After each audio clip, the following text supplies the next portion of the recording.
Olá, sabe aquela pergunta, quem a gente é de verdade? E se não tivéssemos o nosso corpo?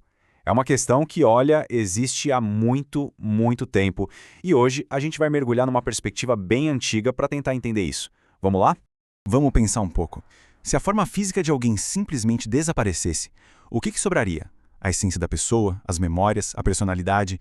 Será que tudo isso continuaria existindo? Pois é, essa é a grande questão que vai guiar a nossa análise de hoje. E o mais legal é que isso não é papo de ficção científica, não.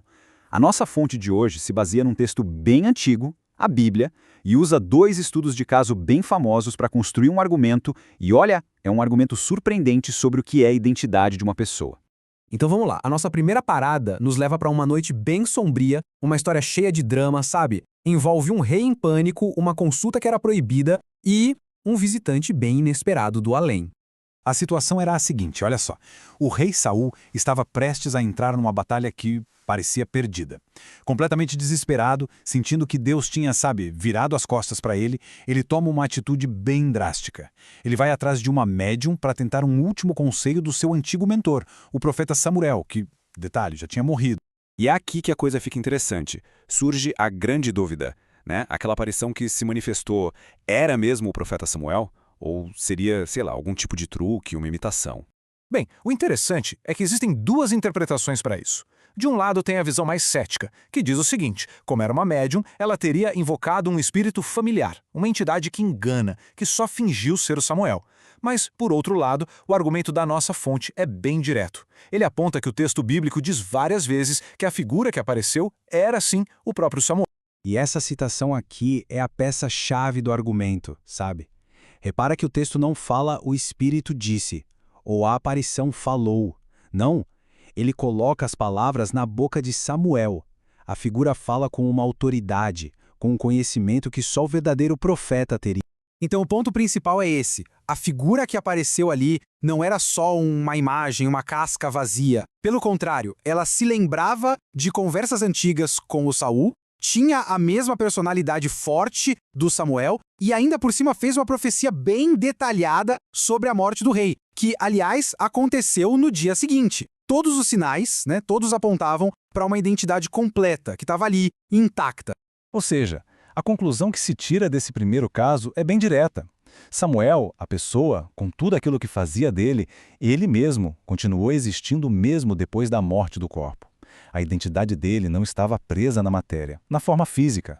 Beleza, agora vamos para o nosso segundo exemplo que vem para reforçar essa ideia. E dessa vez, o caso é com ninguém menos que uma das figuras mais importantes da história bíblica, Moisés. Com Moisés, a dúvida é um pouco diferente. Existe uma hipótese de que ele talvez não tenha morrido de fato, mas que ele foi arrebatado, levado para o céu com o corpo e tudo, como aconteceu com outros profetas. E se fosse isso, claro, o caso dele não serviria para provar essa separação entre corpo e identidade. Só que, de novo, a nossa fonte vai direto ao ponto. O que é que o texto diz? Enquanto a dúvida fala em arrebatamento, o relato bíblico é bem claro, bem explícito sobre o que de fato aconteceu. E a resposta é bem clara. O livro de Deuteronômio afirma que Moisés morreu. Ponto. E logo em seguida, no livro de Josué, o próprio Deus confirma: Moisés, meu servo, está morto. Parece que não deixa muito espaço para dúvida, né? E para fechar, tem esse versículo do livro de Judas que reforça ainda mais esse ponto. Pensa bem, se existiu uma disputa pelo corpo de Moisés, isso quer dizer que o corpo era uma coisa e Moisés, a pessoa, era outra, separada. A identidade dele já não estava mais ligada àquela forma física, que tinha ficado para trás. Ok, então agora que a gente passou por esses dois casos, vamos juntar as peças do quebra-cabeça e ver qual é a conclusão lógica que a nossa fonte apresenta. O raciocínio é construído em etapas, olha só. Primeiro passo, o caso de Samuel mostra que a consciência, a personalidade, sobrevivem à morte do corpo. Segundo passo, o caso de Moisés confirma que a morte é de fato a separação entre a pessoa e o corpo físico. Então, a conclusão que parece inevitável por essa ótica é que a nossa identidade de verdade está em algo não físico, na alma. Então, para a gente resumir a ideia central, a identidade pessoal, por essa perspectiva, não seria o hardware, o corpo, mas sim o software. É a consciência, as memórias, tudo aquilo que faz alguém ser quem é. E isso, segundo esse argumento, existiria de forma independente da nossa parte biológica.